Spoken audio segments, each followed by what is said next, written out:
I'm Norm Lem, and I'm I guess title-wise, I'm the SVP of Revenue for DAZN Canada. I live in Toronto, Canada, and I'm executive with DAZN Canada, and what my job entails basically is I'm the general manager of the country or the territory. So I'm responsible for all things Canada, and so that is basically what's the product that we have in the marketplace, how do we go to market, what kind of, because we're a streaming sports business where DAZN was formed in 2016 and launched initially. It's a UK-based company, but launched initially in Japan. So if you live in Japan, it basically is the ESPN of Japan, frankly, has all the sports rights there, but then quickly launched in what we call DACH, which is Germany, Austria, Switzerland. So they're there. And then in 17, they launched in Canada, the US, Italy, and Spain. So those are kind of the major markets. But just recently, this last year, we launched, frankly, globally. So we're available in 220 countries now, and stream in most of those countries. It's a boxing product, actually, so a fight sport product. But in the original markets that I mentioned to you, we have distinct and unique rights, which you would be more familiar with, frankly, in those particular markets. So it's a very it's a disruptive company. It's sort of brand new in the space, and so pretty exciting from that perspective. In that it's on the forefront of what sports broadcasting should be as it moves forward in the future. So if you're the only global sports streamer in the world, so we are in the business of streaming live sports, just like an ESPN would. We do that globally. So in Canada, we have a number of rights, specifically are the NFL, the UEFA Champions League, and the English Premier League. So we sort of have three verticals, and basically I run the business here and manage the P&L. So like I said, it's pretty encompassing. It's marketing, it's partnerships, it's business development, it's rights acquisition, it's sort of plugging into the marketplace. So kind of a bit of everything in my day-to-day.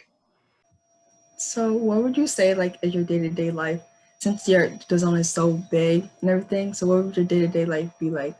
Yeah, so as I mentioned earlier, because of the sort of broad nature of my job, it's no one day is the same as the next, frankly. So as I mentioned, we're a UK-based company, but the structure of the company is Canada rolls into the US. So frankly, I talk to a lot of people in London, and I talk to a lot of people in New York City. So I'm on the phone, I'm on Zoom calls a lot, frankly, on a day-to-day basis. And it covers a wide spectrum of stuff. A lot of it's one day it could be partner management. So we deal with the NFL very often, and we talk to them on a weekly basis. There's a lot of budget conversations. There's a lot of planning around go to market. Our season tends to, obviously, it matches up to the sports season. So the NFL and the English Premier League, they start in August and September. So we plan a big campaign, obviously, coming to that marketplace. So, a lot of planning. So it's a very broad range of day-to-day stuff, but it runs the full spectrum. And one thing I would say to you guys as sort of young people who are interested in business and coming up, I say to everybody all the time, like, there are no bad jobs. And what I mean by that is if you look at the history of my career, I've done pretty much every job. And so two benefits of that. One is, by doing the job, no one can really pull the wool over your eyes. So if they're like, hey, listen, this marketing campaign will take 6 weeks, you're like, I've done that job, like it's going to take 3 weeks, right? So no one can really fool you. And number two is, when you've done the jobs, you can pull on different perspectives that help you do your current job, and which I do a lot. So ultimately, from my perspective, ultimately there's a lot of benefit to doing a whole bunch of different things in your career, which frankly has helped me be able to do the job I do today, frankly. Going back to your schedule being different every day, do you like that every day is different? Yeah, I love it. I mean, before the pandemic, obviously I was traveling quite a bit. I'm meeting with partners all the time. And so, so from my perspective, I do, when you think about business, it tends to be very dynamic generally at sort of its higher levels, where, you're not necessarily doing the same thing every day where you're sitting at a computer, necessarily running spreadsheets or writing documents or what have you. For me, a lot of it is frankly partner management and starting new opportunities in business development. So a lot of it is just talking to people and sort of problem solving in unique ways and new business opportunities and figure things out. So for me personally, I do love it because it gives you a different look every day. So because no individual day is the same as the next, it's actually quite exciting and keeps it moving, if you will. What do you find most challenging? I think the most challenging part is working for an international company that is, obviously operates in different time zones. So that tends to be a bit of a challenge. That's one. And number two is, Canada at the end of the day, because I run Canada, it's a geographically it's a large company, but population wise, it's a small company. So just in reference for I think most people are probably in America. Canada is 1/10 the size of America. So I always say the power of tens, right? So you guys have like 300 plus million people. We have 30 plus. We only have 30 million. We're actually Canada population wise is smaller than the state of California and smaller than the state of Texas. So we're not population wise very large.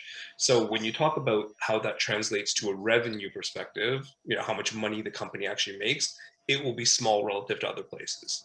So my biggest challenge every day is kind of going out and advocating for Canada within this global company, saying, "Hey, listen, I know you're trying to build something for Japan, which is very big, but I need you to build this thing for Canada," which I know when you sort of rank all the priorities of projects, we tend to fall near the bottom because we just don't drive enough money. But having said that, strategically we're important. We just make a lot. So my biggest challenge is advocating for Canada, frankly.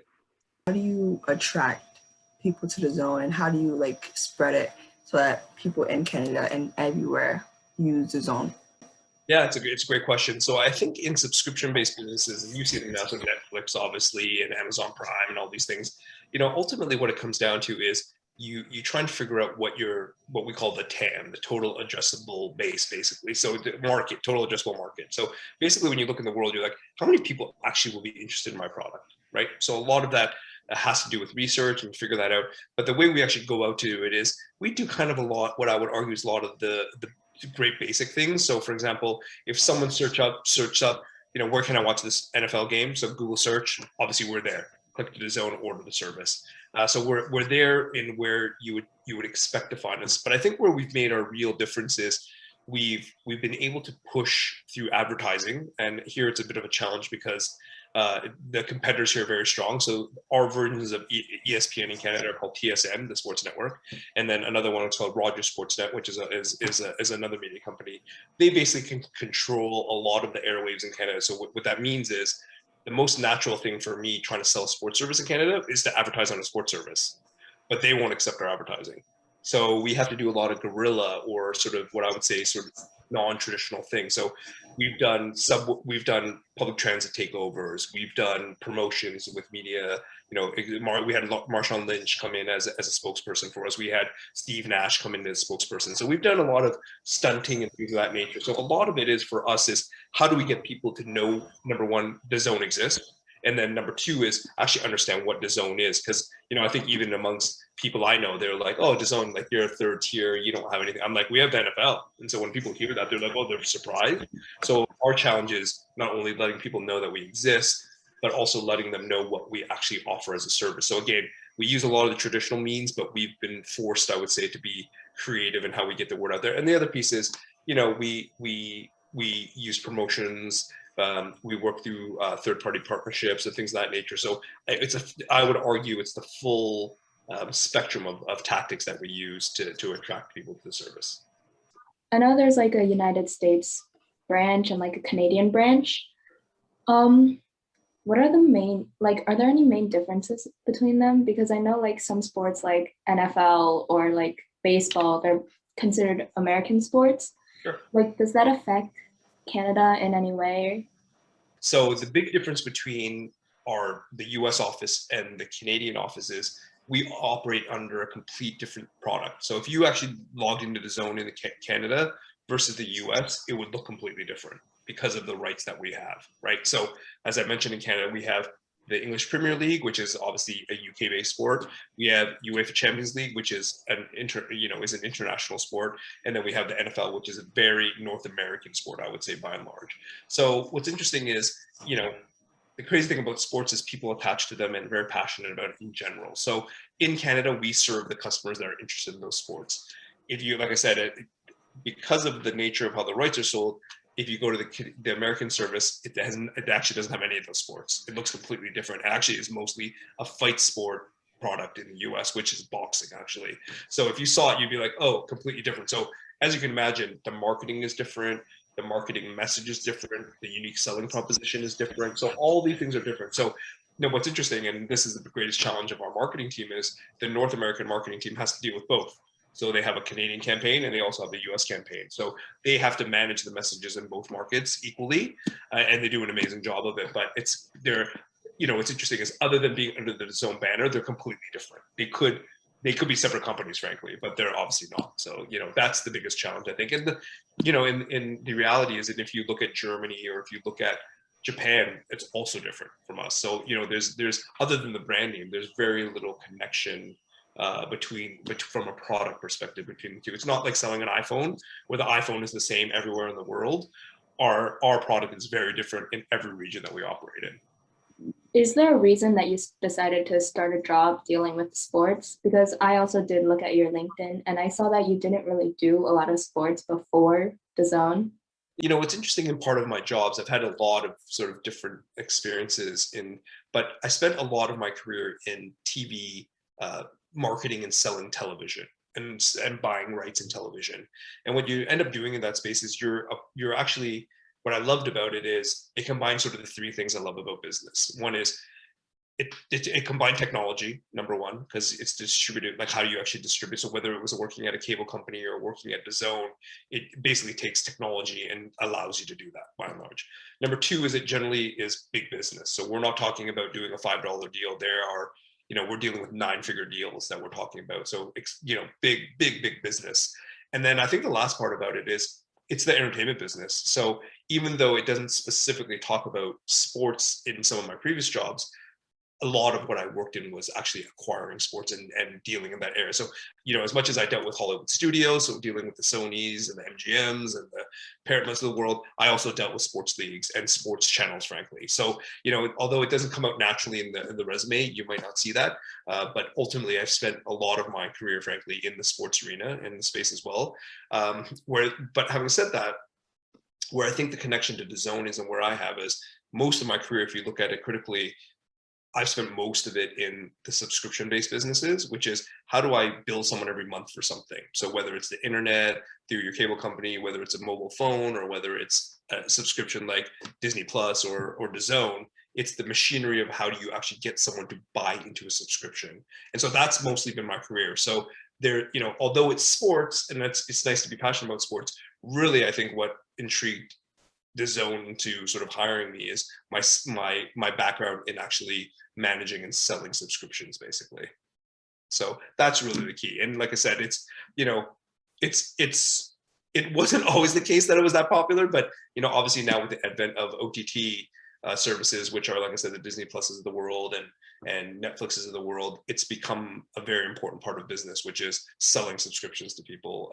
It's always existed, obviously. You have music clubs and things of that nature, but in the video space, it's obviously come to the forefront in the last number of years.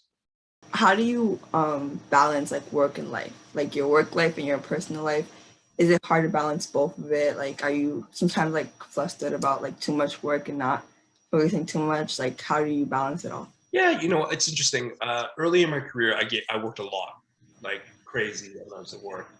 And I will say to you, as young people, the one thing I will say to you is you can't escape the work, to be honest with you. So if you quote unquote, I've never seen a lazy, successful person. Like, it doesn't exist. So you can't avoid the work is what I tell people.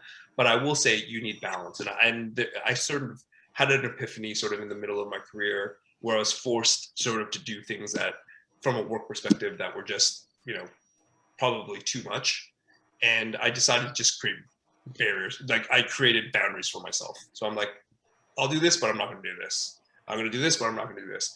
And, again, wasn't early in my career. It was kind of midway through, I would say. And what was amazing about it is once I set the boundaries, people respected them, which was amazing, actually. So you're like, wow, I just said I wouldn't, and people are like good with it. So, I think ultimately part of it is having boundaries. But, ultimately, part of it is also having a great team. So again, there's a lot of work that has to go on in this place. But part of it is, as a manager, I trust my team. I let them do what they're supposed to do, and I do what I'm supposed to do. And if you do it that way, I think you can actually balance it out. So I don't, ultimately, I'm not a doctor, so I'm not saving lives. We're trying to entertain people with sports, so I'm not too crazy about it. Like, I'm very focused on hitting numbers. So I'm a I'm very, very aware and focused on delivering the results that the company is expecting. So I'm going to do that. But at the same time, I'm not going to work 24/7 to deliver that because number one, I don't need to. And number two is, I figured out a way to do it. But balance is important, guys, because, ultimately at the end of the day, as the saying goes, is like I work to live, I don't live to work. If you could go back in time, like, would you do anything differently? Like, get to where you got to where you are today? Great question. I don't think so. Honestly, I don't think so. And I said to you guys earlier, it's like, I've done all the jobs. Like, I literally have gone through the ringer. I joke in the cable industry, like, if I've done every job except for washing toilets. And if they asked me to wash toilets, I probably would have too. So, I wouldn't exchange that for anything because, like I said, I have a background. I'll give you one example. I paid my way through going through university or college by working at the call center at Rogers Cable, which is the largest cable company in Canada. And people are like, man, that's a good job for when you're in school, but like, how does that help you? And this goes back to what I say about there are no bad jobs. So what's amazing is I studied marketing in university. So when I graduated, I graduated, and before I got my first corporate job, which is a marketing job at Rogers, I still worked in the call center. So what you don't realize about the call center is, number one is you're talking to customers every day. So you actually know how they think. That's one. Number two, which no one thinks about, is you also, because you're dealing with customer service, you're dealing with people's bills. You're dealing with the billing system every day, right? So again, there's certain things the billing system can do, there's certain billing system can't do. So what's interesting is when I went into my first marketing job, I remember we were trying to launch a product. And I went to a meeting and someone said, okay, listen, we're going to do it this way, we're going to build it this way, blah, blah, blah. And as a marketing person, I was like, oh, that's not going to work. And I was very junior at the time. And the project director was like, who are you? Like, why are you even speaking right now? And I was like, I'm telling you right now, that's not going to work. And they're like, why? And I was like, okay, here's the reason why. Blah, blah, blah. I just went through it. And the only reason I knew that was because I worked in the call center. I was like, you can't put a double promo on that because blah, blah, blah. I went through the whole thing. And then he looked at the IT people, and the IT people were like, he's right. And then he's like, who are you? Like, well, how do you know this? You're a dumb marketing person. Like, you shouldn't know anything about systems. And it goes back to what I said, is there are no bad jobs. The only reason I never thought that a customer service job would help me in my marketing job. And it 100% helped me. I was a better marketer because I actually understood who the billing system worked, which is crazy. You never think about that. So as I say to you, I wouldn't change anything because I've gone through the machine. I've done all the jobs. I kind of understand how the machinery all works together and how they're intertwined. And at my current job right now, which is kind of like an overseer of the whole business, I draw on all those experiences to actually allow me to do my job better. So is there any like final advice you'd like to add, and like where can we find you, like your LinkedIn? Ultimately, I think my advice to people is, find out what your passion is and chase it. I mean, I'll give you an example. I started, as I mentioned to you, my career early was marketing. And, I always say this, if you're a marketer, you can market anything well, right? You can market, like, you can tell me today, I'm going to go, I need you to go market, toilet paper. And I could do a good job about it. I can apply the science of marketing and do a great job of it. But you're really never a great marketer until you find something and market something you love. And so there's something said about finding your passion and going after it. And, I'm going to borrow a phrase from Charles Barkley, which, I mean, if you do that, is, if you do something that you're passionate about, you'll never work a day in your life. And I feel like that. Like, I'm very fortunate. Like, I've always loved my jobs. My jobs have never been easy, but I've always loved them because they combine all these things that I enjoy and love. So I ultimately never feel like I'm working like craziness because I'm really passionate about what I do. So I look for passion is what I would say. And sadly, I say to all young people is, we want to get as high as we can, as quickly as we can. You need some patience, but ultimately at the end of the day too, you have to do the work. No one's going to, I would say this, they're never going to promote you till you're already doing the job. And you need to do the work. That's what it comes down to. No, like I said, I've never met one person who's successful who's lazy. Fact. So again, I think those are the things I leave with you guys. So thank you so much for sitting down and chatting with us. This is definitely very informational. Pleasure. Thank you. I hope it was beneficial. And like I said, I'll text you guys my LinkedIn, which I think you guys know it anyways. You can we have it. You can find me, and like I said, I'm happy to help wherever I can. Yes. Thank you so much. Thank you, everyone. Cheers. Have a great day. Bye-bye.